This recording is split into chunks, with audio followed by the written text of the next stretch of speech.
मेरे घर में 2 बच्चे हैं 17 साल के, तो मैं उनको देख के समझता रहता हूँ।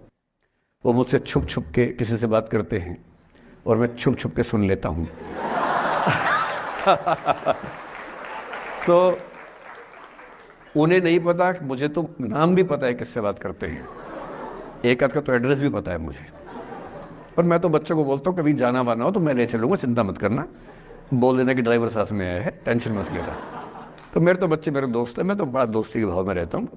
मेरा एक ही बेंचमार्क है कि वो जिस उम्र में जैसे हैं मैं कैसा था, और वो मुझसे अच्छे चल रहे हैं। उससे ज़्यादा उम्मीद मुझे करने भी नहीं चाहिए। मैंने जो कुकृत्य 8वीं क्लास में किए थे उन्होंने 11वीं क्लास में किए, तो बहुत है। मैं ये क्यों मान के चलूं कि वो देवी देवता पैदा होंगे? मेरे ही तो बच्चे हैं भाई। जीन तो मेरे ही है, तो कैसे देवी देवता हो जाएंगे? तो ज्यादा उम्मीदें क्यों पालनी है बच्चों से भी? मैं क्यों चाहूं कि मेरा बच्चा आईएएस जॉब करे? क्यों करे? वो आईएएस भी क्यों करे? उसका मन करेगा तो करेगा। अगर वो कहेगा कि मुझे स्टार्टअप करना है, स्टार्टअप कर लो भाई। अगर वो कहेगा मुझे कुछ और नौकरी करनी है प्राइवेट सेक्टर में, तो वो कर लो। मैं क्यों ठेकेदार बनूं उसका भाई? मैं क्यों ये चाहूं कि वो मेरे रास्ते पर चले, मुझसे बेहतर बने? ये सब बेकार की बातें हैं। तो मैं कुछ सूत्रों में आपको बात बताता हूं। इस उम्र में आप कितना उसको फॉलो कर पाएंगे मुझे नहीं पता, लेकिन कोशिश करेंगे तो कुछ तो फायदा हुआ ही। पहला सूत्र मेरा आप लोगों के लिए ये है कि जब आप किसी को पसंद करें और वो आपको पसंद ना करे, तो टेंशन नहीं लेनी है, तेजाब तो नहीं उठाना है। ठीक? कई लोग इस मूड में रहते हैं, मुझे पसंद नहीं करेगी, मुझे, मैं राजा हूं, मैं नवाब हूं, मुझे पसंद नहीं करेगी। अरे तू क्या है भाई? नहीं पसंद हो तो नहीं पसंद हो, ये क्या बात हुई? सबसे पहले अपने अंदर से लोकतांत्रिक बनिए, डेमोक्रेटिक बनिए। जैसे आपको हक है किसी व्यक्ति को पसंद करने का, उसको भी हक है किसी को पसंद या नापसंद करने का। यदि कोई ऐसा व्यक्ति जिसको आप पसंद नहीं करते वो आपको प्रपोज करे, तो आप उसको मना ही तो करेंगे। बस मना इज्जत से कीजिए, किसी को बेआबरू करके मत भेजिए।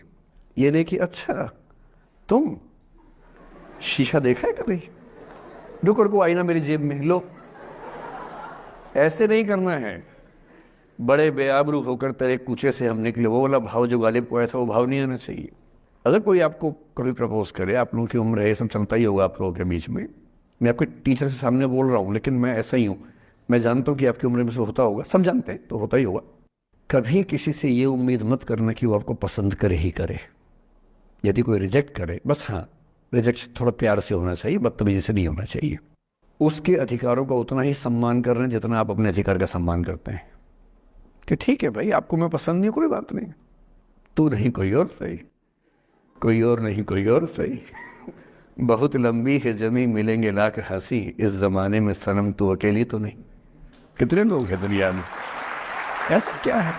और मैंने बहुत प्यारे प्यारे बच्चों को देखा रोते बिलखते हुए कि मैंने उसको प्रपोज किया, उसने मुझे मना कर दिया। अंकल, छोटे छोटे बच्चे आजकल मुझे मुझे लव गुरु मानते हैं अपने आसपास। वो मेरे पास आके ऐसी ऐसी बातें बताते हैं बड़ी क्यूट तोतली आवाज में। मैंने उसको प्रपोज किया, उसने मुझे ऐसे ऐसे वाली आवाज में एकदम रोते बिलखते हुए। तो मैं बोलता हूँ बधाई हो बहुत बहुत तुम्हें, कॉन्ग्रेचुलेशन। मैंने अपनी जिंदगी में ऐसे 50 मामले देखे, और 50 में से कम 49 मामले में जब कहीं दिल नहीं लगा, बाद में उससे बेहतर ही व्यक्ति मिला। अगर कभी ऐसा हो ना, मन ही मन में बधाई देना अपने आप को कि बच गया। हाँ बोल देता तो फंस जाती, हाँ बोल देते तो मर जाता। और मन में भाव वही रखना है, तू नहीं कोई और, सही बात है। स्ट्रेस नहीं लेना है। मैं जानता हूं कि आपकी उम्र में आसान नहीं होता, आपको रात रात भर सपने आएंगे, बेचैनी होगी, करवटें बदलते रहे सारी रात हम, आपकी कसम आपकी कसम। ये सब ड्रामा होता है, ये फिल्मी गीत है। मुझे गीत कविता इतना याद है कि मुझे हर बात में वही दिमाग में आता है, मैं क्या करूं। ये होता है आपकी उम्र में, पर वो भी एक फेज है। अगर ये फेज नहीं जिया तो भी क्या जीवन जिया? कभी कभी बेचैनी भी तो होनी चाहिए, वरना जिंदगी में मजा क्या है?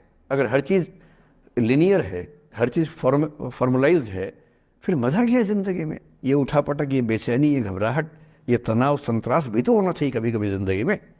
इससे बुरी स्थिति तब होती है जब आप किसी रिलेशनशिप में हैं और वहां ब्रेकअप हो जाए, ये भी होता है।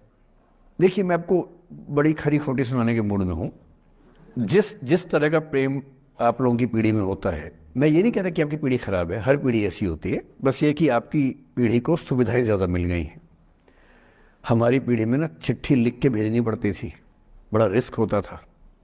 चिट्ठी लिखो कागज़ पे, फिर एक डाकिया ढूंढो भरोसे का, तो भरोसे वाला कुरियर बॉय या कुरियर गर्ल जाके चिट्ठी वहीं दे के आए जहाँ हमने कहा है। ये भी डाउट कहीं किसी और को दे के आ जाए। या कबूतर से बात करो, कबूतर जा जा जा, पहले प्यार की पहली चिट्ठी साजन को दिया। कबूतर का क्या भरोसा किसको दे के आ जाए। लेकिन कितना तनाव था उस ज़माने में। आपके ज़माने में क्या है, सीधे व्हाट्सएप निकाला, खटाक से भेज दिया मैसेज, और नंबर किसी से मांग लिया 1 सेकंड में। नंबर भी नहीं देना है तो किसी, कौन कौन सी ऐप होती है, मैंने सुना कुछ और ऐप्स होती है, मेरा नंबर वाली भी होती है, इंस्टा होता है, एक और भी तो कोई होती है वो जिसमें कार्टून जैसा मुंह बन जाता है, स्नैपचैट। हाँ, स्नैपचैट पे चले गए, मैंने सुना है कि उसमें नंबर भी नहीं देना पड़ता है, ऐसा कुछ चक्कर है। वहाँ ढूंढ लिया। किसी को कुछ कन्वे करना इतना आसान दुनिया में कभी नहीं हुआ था जितना आज आसान है। इन सब के ऊपर टिंडर है, बम्बल है, पता नहीं क्या क्या है, राइट लेफ्ट करते जाना है, उसी में कहानी शुरू। पर ये कहानियाँ जितने हल्के तरीके से शुरू होती हैं, मैं दावे से कह रहा हूँ कि 100 में से 99 अट्रैक्शंस 1 से 2 महीने में खत्म हो जाते हैं। क्योंकि आप जिसके प्रति अट्रैक्टेड थे ना, वो तो उसका बाहर का परसोना था। जहां परिचय गहरा होता है, असलियत सामने आ जाती है, और जब असलियत सामने आती है झेलना बड़ा मुश्किल होता है। आपके सपने टूट जाते हैं। आप जिस छवि पे दीवाने हुए थे, वो छवि तो सिर्फ छवि थी, वो तो इंसान नहीं था वैसा। 99% केसेस में मेरा ख्याल है कि अट्रैक्शन 1-2 महीने में समाप्त होता है। उसके बाद तो एक बोझ है जो आप ढो रहे हैं। कभी कभी होता है कि दोनों का खत्म हुआ तो बात आसान है, कभी कभी किसी एक का खत्म होता है, एक का नहीं होता है, वहां मामला मुश्किल हो जाता है। तो ऐसा हो सकता है आपके जीवन में कि दूसरा साथी आपका ये कहे कि भैया देखो, मैं ब्रेकअप करना चाहता हूं। मैं आपसे ये निवेदन करूंगा कि ये मान के मत चलना कि उसने आपको धोखा दिया है, क्योंकि बच्चे तुरंत उस मुद्रा में आए थे, अच्छा अब मैं कुल्हाड़ी उठा लूंगी, अब मैं तेजाब उठा लूंगा, तूने मुझे धोखा दिया है, तूने मुझे चीट किया है, you are a cheat, you are a liar, you are a पता नहीं क्या क्या। पता, इंग्लिश में गालियां बड़ी सुंदर देते हैं बच्चे। मैं ये कहना चाह रहा हूं कि इस बात की संभावना मान के चलिए कि हो सकता है कि आपके साथ 2 महीने रहने के बाद सच में उसको ये लग जाए कि आपके साथ ट्यूनिंग ठीक नहीं है, या आपको लग जाए कि आपकी ट्यूनिंग उस व्यक्ति के साथ ठीक नहीं है। और किसी मुर्दा को अपने पास पकड़ के रखना उसका मजा नहीं है। आप किसी को बांध तो लेंगे, पर जब उसका दिल आपके पास है ही नहीं, दिल विहीन लाश अपने पास टिका के रखना, एक मुर्दे को बांध के रखना, इससे बेहतर है जाने दो। वो अफसाना जिसे अंजाम तक लाना ना हो मुमकिन, उसे एक खूबसूरत मोड़ देकर छोड़ना अच्छा। और ये खूबसूरत मोड़ कैसे होगा? अगर कोई जाना चाह रहा है तो आपके पास 3 ऑप्शंस हैं। एक, ना उसको अच्छे से बात करे, ना खराब से बात करे, न्यूट्रल होके जाने दे। एक, उसको धमकी दे, बर्बाद कर दूंगा, छोड़ूंगा नहीं, तो निकल के देख घर से, तेरे एड्रेस पता करवा लूंगा, मेरे साथ 50 दोस्त हैं, मेरे सारे आवारा हैं, सारे बेरोजगार हैं, सारे कुंठित लोग हैं, सारे गुंडे मवाली हैं, उनका धंधा यही है, तेरे पीछे छोड़ दूंगा सबको। एक ही तरीका है। और तीसरा ये कि ठीक है यार, ऑल द बेस्ट, जा सिमरन जा, जी ले अपनी जिंदगी। अरे ठीक है, हो सकता है मैं तुझे ठीक नहीं लगा, कोई बात नहीं, लेकिन किसी से मिलो तो बढ़िया से मिलना, तेरी जिंदगी अच्छी हो। मैं भी ढूंढ लूंगा किसी न किसी को, थोड़ी हेल्प कर दी हो, कहीं इंट्रो करवा दी हो मेरी भी, लेकिन ठीक है तू भी जा। ये होता है खूबसूरत मोड़ देकर छोड़ना अच्छा। चिपकू नहीं बनना है किसी के पीछे, ना बोरा जाना है कि तुम जाओ, मैं तो दीवाना, स्थाई दीवाना हूं तुम्हारा। कोई जब तुम्हारा हृदय तोड़ दे, तड़पता हुआ जब तुम्हें छोड़ दे, तब तुम मेरे पास आना प्रिय, मेरा दर खुला है, खुला ही रहेगा तुम्हारे लिए। वाह। पहले के जमाने में बेरोजगारी का ये लक्षण था। हम जब छोटे थे ये गाने सुनते थे, हम ये सुन के बड़े हुए कि ऐसे ही करना पड़ता है शायद प्रेम में। तो हमारे स्कूल में लोगों ने इसका पैरोडी बनाई, जब कोई तुम्हारा सर फोड़ दे, तड़पता हुआ जब तुम्हें छोड़ दे, तब तुम मेरे पास आना प्रिय, ये क्लिनिक खुला है, खुला ही रहेगा तुम्हारे लिए, तो बस आ जाना।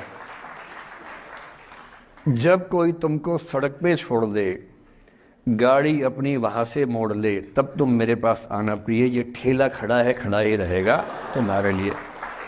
क्यों भाई, क्यों खड़े रहोगे? बेरोजगार हो क्या?